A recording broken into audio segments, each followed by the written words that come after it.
Well, hello viewers. Just wanted to do a quick video on red dot optics and some frequently asked questions that I get about them.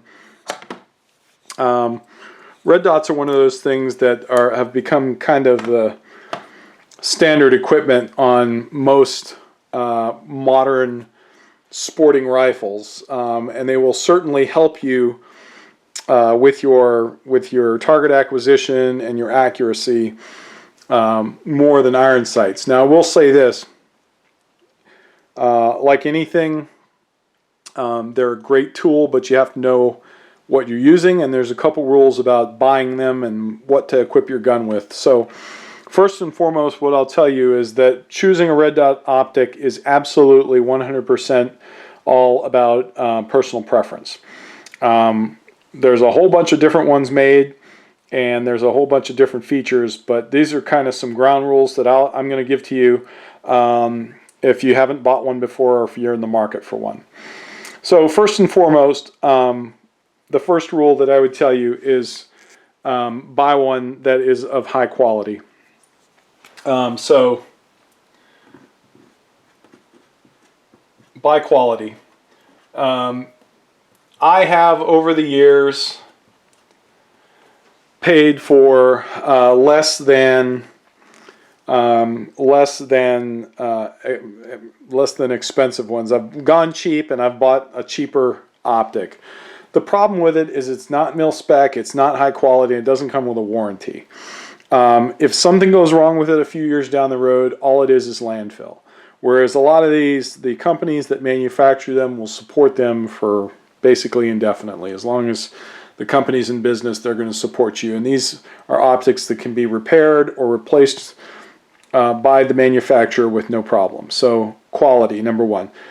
I realize that everybody lives in the constraints of a budget, but guys and gals, I'm telling you, save your pennies until you can buy the right one. There are some very affordable optics here, relatively. Very affordable optics that are not that much more than the cheapies, but are well worth the extra time and money to save up for one. The second rule of thumb that I would tell you is buy what you like.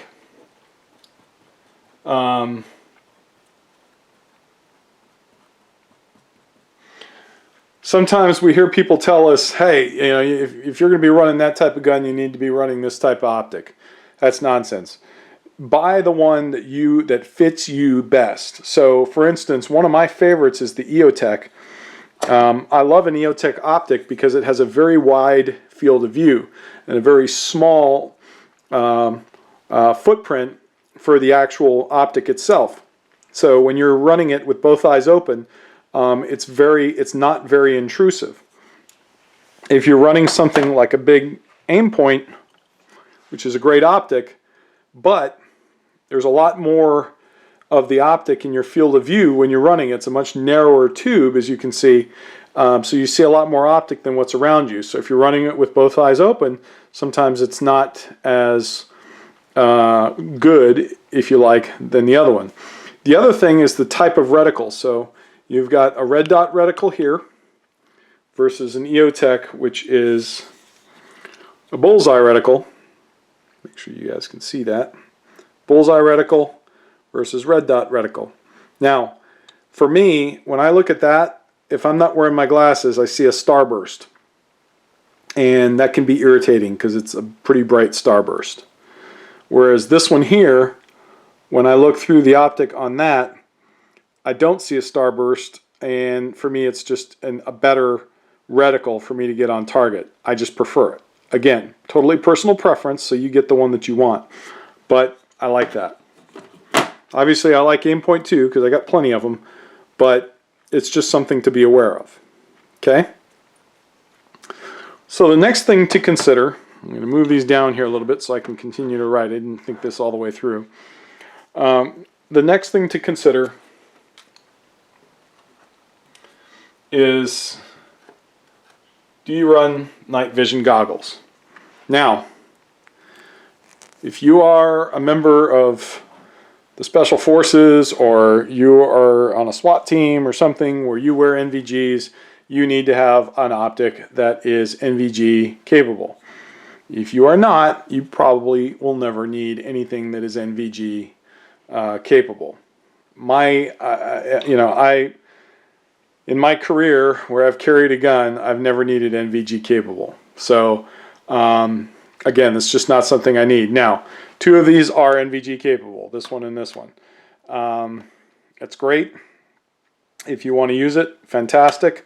I carried this particular optic on duty for many, many years. I've never once used it with my NVGs. So just be aware of that. It's not something that is all that important, and will save you a few bucks, because if you're comparing this version, for instance, this particular optic versus the non-NVG version, you're going to save yourself probably 50 bucks. So if you don't need it, don't bother getting it. It'll save you a couple pennies. Okay? Last thing, actually 2 more things, is the mount and the mount height. Okay? So, first is the mount. This is the Aimpoint patrol rifle optic, and it has probably one of the best mounts that I've ever seen. And ironically, it's one of the least expensive here. This is the Aimpoint Comp M2. It's significantly more expensive than this one, although it's almost the same optic, except for the NVG settings and the mount. However, this right here is fantastic. It's cammed. You turn it by hand. When you hear it click, that's as tight as it'll go. It's beautifully mounted to whatever you've got. If you need to remove it, you don't need any tools. You just unscrew it. It'll come right off, and you can put the optic in your pocket or discard it as needed. Very, very cool. Probably one of the best mounts made. Also, what's ironic, because remember, this is the more expensive one, this one has a spacer on the mount, so I can co-witness this to the sights depending on the height of the sights. I can lower it by whatever this height is. I'm not sure. Looks like about 1/4 of an inch or so. But I can remove the 2 screws here, pull this spacer out, put 2 different screws in there, and now it's a much lower mount. One thing that is important to remember is that on most of these optics, what you want to be able to do is make sure that they are co-witnessed to your backup iron sights.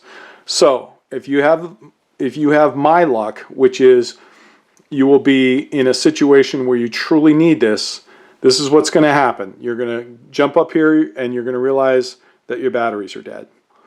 In which case, you need to make sure that you can look through your iron sights, through the optic, and still stay with a functioning firearm. Or if your sights, let's say this is on an HK or something where you've got a diopter sight down here, you want to be able to remove the sight and discard it and be still in the fight. Okay? So, mount is important.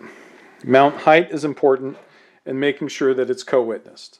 So now what I'm going to do is I'm just going to give you a brief tour of these. Oh, one last thing is what actually powers it. So, this right here is a Trijicon reflex. The thing I love about it is there's no moving parts, there's no batteries.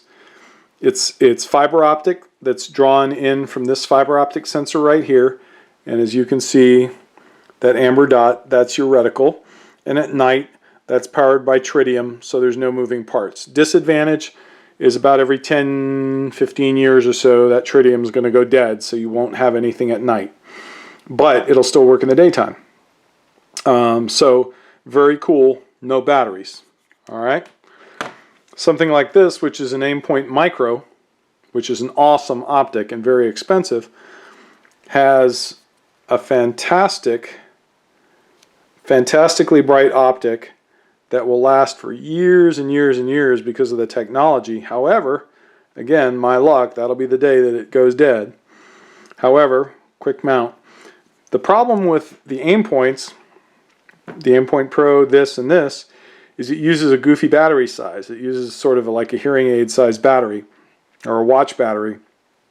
And so when you buy one of these, what you need to do is buy you a couple extra batteries and stash them somewhere on or near your kit so that when that battery goes dead, you're able to fix it right away. One of the big advantages of something like the Eotech, like this particular one, this is the Eotech 512, is it uses AA batteries. So not only are they enormous, but AA batteries can be found pretty much anywhere. And so even if you don't have AA's on you, any convenience store, and pretty much anywhere, you can be able to find AA batteries. You can pull them out of your TV remote control or whatever, and they will work. So that is the advantage to something like this. This is an early Eotech that uses an N cell. It's much smaller, but these N cell batteries are next to impossible to find, and also they don't last very long. So something like that I don't recommend. This was a very early Eotech. Very good, still wonderful condition, and this thing has been dropped and beaten and shot a whole bunch of times, and yet it still has held together beautifully.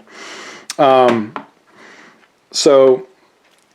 guess the key thing about these, and let me go over some prices with you. On the entry level, something like this Aimpoint Pro can be had for probably right around $400. A little bit, I've seen them a little bit, few bucks less than that. I did add the kill flash to it. It's a great high quality optic.